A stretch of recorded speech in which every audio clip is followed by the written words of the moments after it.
So that gets us up to speed on all of the albums that were released during Elvis's lifetime, a substantial number of some of the posthumous releases that were maybe the most significant that I thought were interesting projects, overdubs, remix projects, things like that, and some notable compilations over the years. But the last thing that I wanted to do for the album review series was to do a top 10 list, because now that I've walked through and reviewed all those albums, it makes sense, because that's what you do, right? You rank things. That's what everyone on YouTube does, and podcasts and stuff like that. You rank things. So I'm actually going to rank the top 10 Justin's favorite, not the best, Justin's favorite Elvis albums released during his lifetime. There's a qualifier there. So I can't just go off and pick, some random, I can't pick Viva Elvis or some random stuff like that. Not that I would. All of these I would still take over Viva Elvis any day.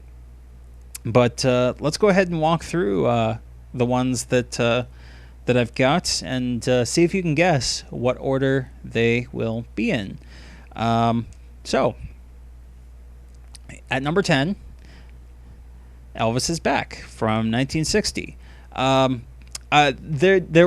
This one was sort of a late addition. It kept kind of bouncing between number 11 and number 10. And there were a variety of reasons for that.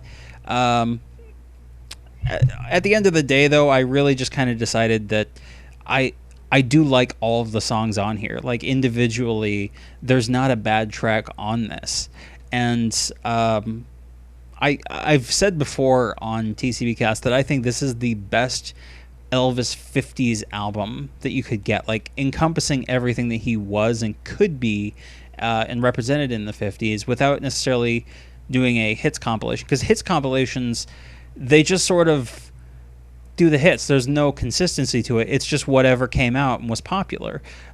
So yeah, it's nice to have, a Golden Records compilation, but there might not necessarily be any thematic consistency. There might not be tone. Some of the audio recordings might be of different quality on a hits compilation.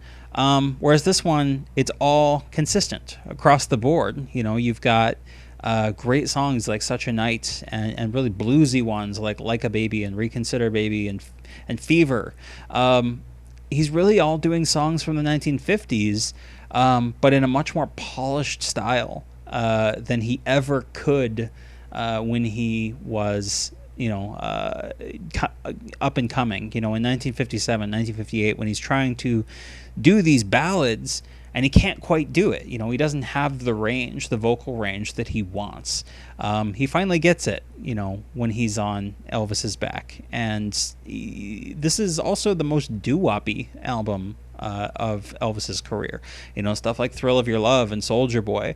This is arguably, again, the most 50s album Elvis ever cut, despite it not having been recorded in the 1950s. But what are years but a number? It might as well be the 50s. It's 1950 10. There you go. Boom. That's what 1960 was. So number 10, Elvis Is Back. Number 9. Some people will be upset that this one is ranked higher, but part of this is sentimental attachment, but sentimental me, something for everybody. This is one that I like because, unlike Elvis Is Back, which does sort of jump around a little bit, and it does have Girl Next Door and Walkin', which is just an all right song, and tonally, this is one of those albums I like every single song on there, but I don't necessarily like listening to them all in order all the time.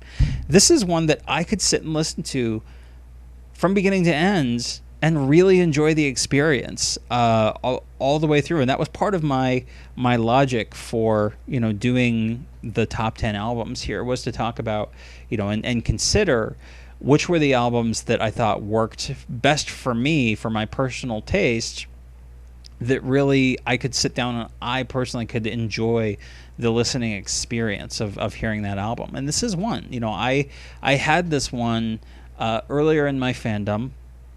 And so songs like Give Me the Right and Sentimental Me and Put the Blame on Me hit me in a very different way as someone who wasn't as familiar with Elvis's broad catalog. I had this way before I had a lot of his soundtracks. I had this before I had a lot of his 1969, 1970, way before I had his 77, 76 material. Before all of that, this is one of the releases that I had. And so I grew attached to this.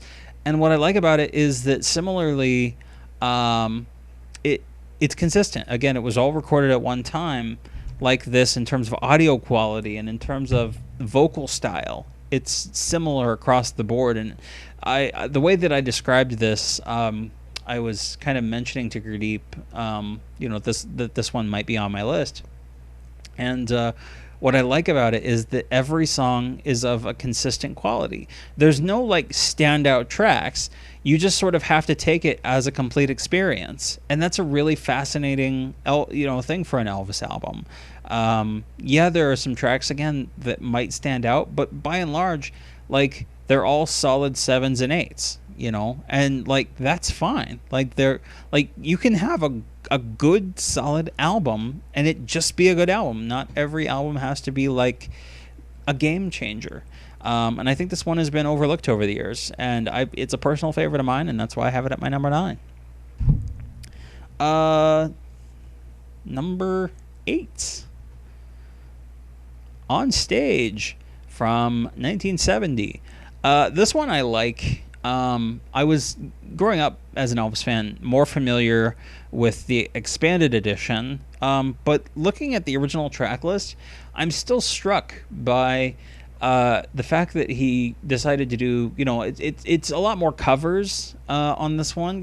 It's Release Me and Sweet Caroline, Runaway, Wonder of You, Polk Salad Annie, Yesterday, Proud Mary, Walk a Mile in My Shoes, Let It Be Me. So, I mean, it's not like he's doing new material, but it's new for him, and it's certainly showing a side of Elvis that's a little more mature, that's a little more thoughtful, a little more contemplative, and I do like that about this album, and that it's touching on things that are more timely. You look at a song like Walk a Mile in My Shoes, and it's talking about things that are relevant today, and he's talking about things that that he believed in then, and that he signed off on that song. It's not a protest song by any measure of the term, but for Elvis Presley, who had the most to lose from making a sentiment or a statement like that, equally as powerful, as something like In the Ghetto. When you hear some of the phrases in of lyrics in that song.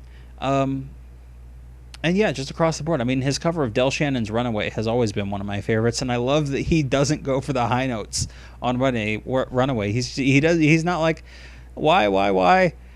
I don't have to do that. That's why I have backing singers. So he just lets the girls handle that, and that's great. I could listen to this because and also like the lineup is not your standard set list. It doesn't start with CC Rider, and well, actually this one does start with CC, but it doesn't go from CC Rider into Love Me and into I Got a Woman and Amen. It starts with CC Rider, and then it goes into Release Me and then Sweet Caroline. So it's all different, and that's why I don't know. I like it. It's good. So that's number 8. Number 7, 70s heavy, kind of here in the middle, but Good Times. Which I wouldn't have necessarily put on this list even like 3 or 4 years ago when I first started doing this. It's one that's grown on me since I got the RCA albums box set and started listening to this album more in this configuration, in the original track list. And yeah, some of these had like come to my attention, at around the time in 2013 when I had the Elvis at Stax set, and there were always ones like I've Got a Thing About You, Baby, that I like, that I had heard on This Is Elvis, the documentary / biopic type film that came out in the early 80s. But I really like this track list. I like, it's a little country, but it's not too country. which coming from me is, as someone who really likes country music, who grew up with country music, it's interesting to hear me say that. I think Gurdeep will have things to say about that. And yeah, there is stuff like Love and Arms, Good Time Charlie Got the Blues. But there's also stuff like My Boy. And If That Isn't Love Again, it's just one of those albums where it's Elvis talking about things that adults handle. It's not just him talking about crap that teenagers care about, or things that fit only within the context of a movie. This isn't Spin Out. This isn't Double Trouble. It's not, Viva Las Vegas. This is an adult man singing about adult topics, and adult feelings. And I like the maturity of an album like Good Times, despite having really crappy album artwork. So yeah, that is number 7, 10, 9, 8, 7, yeah. So number 6. Some people will not be happy that this is as low as number 6, but it's Elvis's Golden Records Volume 1. For me, I'm actually surprised that this is as high as number 6, because it's 50s material, and folks who are familiar with tcpcast will know that I'm not the biggest fan of Elvis's 50s albums as they were put out, and even like people who watched the earlier Blue Suede Reviews episodes, there's not really a lot of his 50s albums that were actually put out as LPs in the 50s that actually work all that great as albums. They're oftentimes really just kind of thrown together. And even this one, again, like I was talking about earlier, it's just whatever songs were hits. It doesn't really matter whether the songs fit together. It's just, were they a hit? Sure they were. Let's throw it on there. But it happens to work. And also, you can't really argue with the strength of Hound Dog, Loving You, All Shook Up, Heartbreak Hotel. Like, this is Jailhouse Rock, Love Me Tender, Teddy Bear. Like, this is a primer on 50s, like how great 50s Elvis was. And yeah, I know a lot of people talk about the Sun stuff, and I know people talk about, the Sun Sessions. And yeah, could I have maybe picked the Sun Sessions? Could I have maybe picked, for LP fans only, or A Date with Elvis, stuff that has some more Sun tracks? Could I? Yeah, maybe. But no, not really, because this is better. Because it's the hits. And yeah, that's a cop-out too, but look at this out. It's good. But it's also number 6 because it's personal taste. Number 5. So we're getting to the top 5. This one's above this one, believe it or not. Girls, Girls, Girls. I think this is the only proper movie soundtrack that I have on this list. There's one later that I don't know if you'll count it, and there's another one that has movie songs on it. But this is the one that like actually accompanied the movie when the movie came out, has all the songs from the movie, and it works. It works really, really well. The songs are really enjoyable. You have covers of Girls, Girls, Girls, and you've got Return to Sender, which was the big hit. And then you've got these other great songs. I've talked before about, like, Song of the Shrimp is a very cute song. Thanks to the Rolling Sea is a guilty pleasure of mine. Day in and day out, I'll listen to Thanks to the Rolling Sea. It's so good. Elvis is in such great vocal shape on this soundtrack. He sounds still very engaged in the soundtrack material. And the songs are still of a fairly high quality. Is every song on here a winner? No, not necessarily. I wouldn't necessarily say that A Boy Like Me, A Girl Like You, or Earth Boy are like some of the best representations of Elvis's movie material. But in the context of the album, as the soundtrack to a feature-length movie, I think this one actually works really well. And personally, I would listen to this on a pretty regular basis. I really think the strongs that are so strong on here, I Don't Want to Be Tied, Where Do You Come From, I Don't Want To, all these songs, they just work together so well. And that's why it for me, is going to take the number 5 spot I love all the songs on here. Even even if objectively they're a little weaker, in places. But that's that. So we're into the top five, and this is another one that has a lot of movie songs on it. But Almost in Love. And this one, despite my picking on Long-Legged Girl with a Short Dress On, in the context of this album, it works pretty well. And I just think this album is so cool. The track list just, it reeks of coolness. You've got Almost in Love, which is this very sweet, ballad from Live a Little, Love a Little. You've got the other two of the other songs from Live a Little, Love a Little, Edge of Reality and A Little Less Conversation, which those three are arguably the strongest songs in the movie. You leave out Wonderful World and it's fine. You've got Rubberneckin'. You've got Clean Up Your Own Backyard, which is groovy as hell. U.S. Mail, which is pretty hard-hitting. Great guitar playing by Jerry Reed on that. You got My Little Friend from 1969, which I will note is the only Elvis song that mentions time travel and time machines. So that's a thing. And the theme from Charo, which Mac Davis co-wrote and has this very sweeping, Ennio Morricone style, sort of not spoof, but pastiche, type spaghetti western sound. This whole album just sort of reeks cool to me, and I've always just really liked this album. I like that.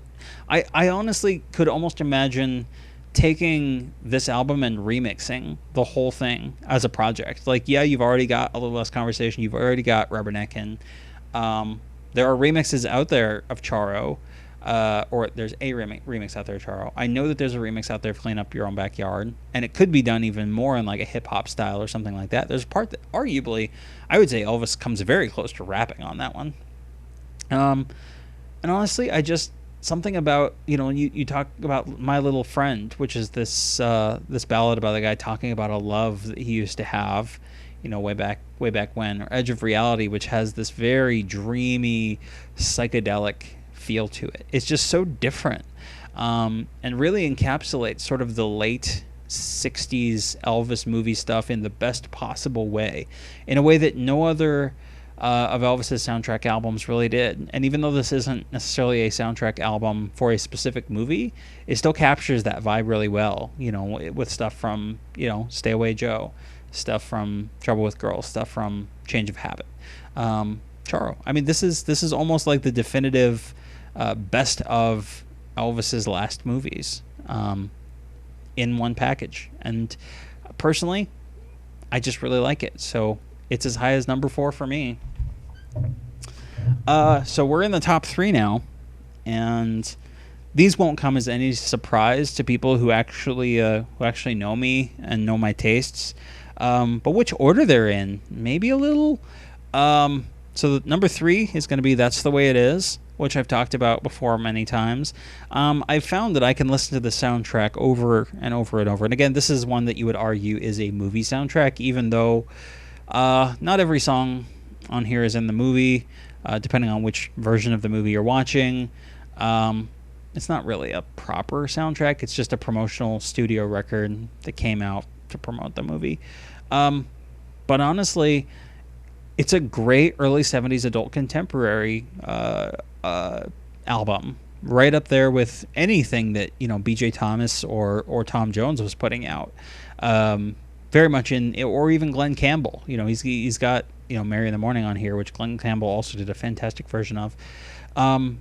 Yeah, I mean, and that really is, as much as I can say about that, like, it's just a really solid adult contemporary album. And so you've got like Good Times, and that's arguably a little more of a country album, whereas this one, yeah, it has a country flavor, but everything's much more like, yeah, it's recorded in Nashville, but it's a little more urban, than the really down-home country stuff. Especially with, there's almost sort of a European flavor to it as well, with stuff like I've Lost You, and You've Lost That Love and Feeling, and these big ballads, Bridge Over Troubled Water, Simon and Garfunkel. It really is a strong album from top to bottom, and I can listen to this album any day of the week. from beginning to end, not skip a track, never skip a track listening to this as a whole. And that speaks to the strength of this album. That, you know, even someone who's heard all these songs a cajillion times still wants to listen to every track on here. That's why it's my number 3. Number 2. So obviously, it's not going to be hard to guess which 2 are in the top 2. But let's just go for it. Number 2 is from Elvis in Memphis, which I would argue is within the top 3 of Elvis's best albums, arguably. But as I have spoken of my love of this album many times on tcpcast and on Blue Suede reviews, I won't go too much longer on it other than to say that it works extremely well. It's funky, it's country, it's rock, it's soul, it's gospel. It's Elvis in an album, you know, in a way that transcends something like it transcends time in a way that something like Elvis's Golden Records or something like Elvis's Back can't. Some of the styles that are on his 50s and early 60s material is so rooted in the way that songs were written back then, and they're very of their era. Whereas all of these, you could take every single one of the songs off this album. Power of My Love, you know, True Love Travels on a Gravel Road, Any Day Now, Wearing That Love Down Look, Long Black Limousine, and you could have contemporary rock, pop, country artists record versions of these songs, and they could resonate just as well as they did in 1969 for Elvis Presley. And it is a fantastic album, and I absolutely love it, and that's why it's my number 2. And finally, for those of you who paid attention 4 years ago and who've paid attention on tcpcast, it won't be a big surprise that this is my number 1 album. Because obviously, like most people would be like, oh yeah, Justin's probably going to go for 69. Well, I did, but Back in Memphis. I had to do the twist thing because I did that the first time too. It's just this is it. And again, I've talked about it before. This one, the liquid sorrow genre, it is more thematically consistent. It's loss. It's lost love. It's longing. It's the most thematically consistent in terms of song content. It's the closest thing to a concept album of Elvis ever released. Like, yeah, you've got Elvis Country, which is a genre concept album and has, you know, linking segments.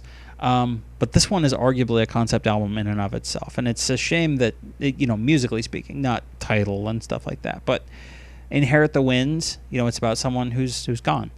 This is the story. It's about heartbreak. You know, someone who lost, you know, love and they screwed up their relationship. Stranger in My Own Hometown, it's that unease that you feel, you know, not feeling like you're really part of anything, you know, in a place that you should feel comfortable and familiar. A little bit of green, oh, that uneasy feeling, you know. And The Grass Won't Pay No Mind, maybe the most optimistic song on there. Well, From a Jack to a King is maybe more optimistic. Do You Know Who I Am? Again, like, they meet up and he's like, man, I've been through some hell since you and I broke up. Do you even recognize me? Do you even, like, do you recognize the love that we shared? The fair's moving on. You know, we shared a love this one time and now it's got to end. You'll think of me.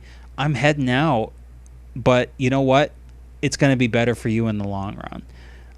Without Love, There's Nothing, the old Clyde McPhatter song.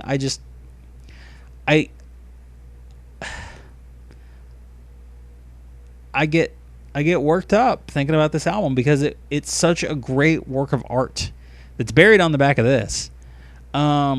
And I wish that more people knew about this and could get in the right frame of mind to experience this the way it deserves to be experienced.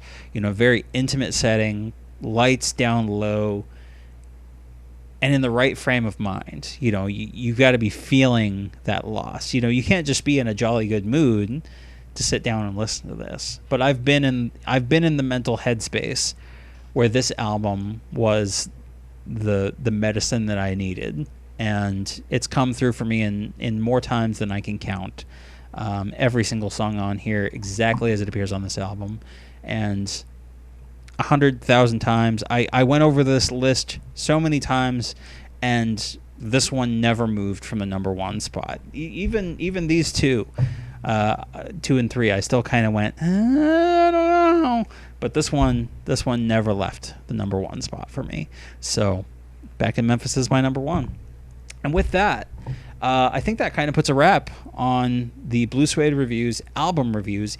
If by chance in the next year or so, some more posthumous albums come out that have overdubs or whatever, maybe I'll revive it and throw up a 10-minute video or whatever of me talking about whatever the new thing is.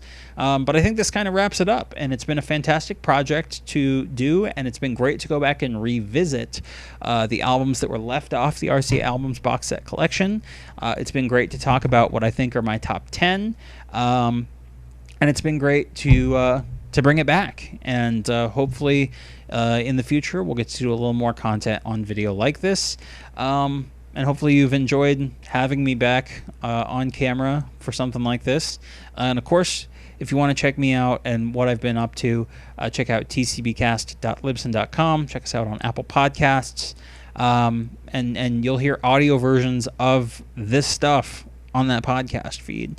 And alternatively, on this channel, you can also find some of our episodes of TCPcast. Some of them have been flagged for content and stuff like that. So some of them have had, takedowns and stuff like that. I don't care at this point.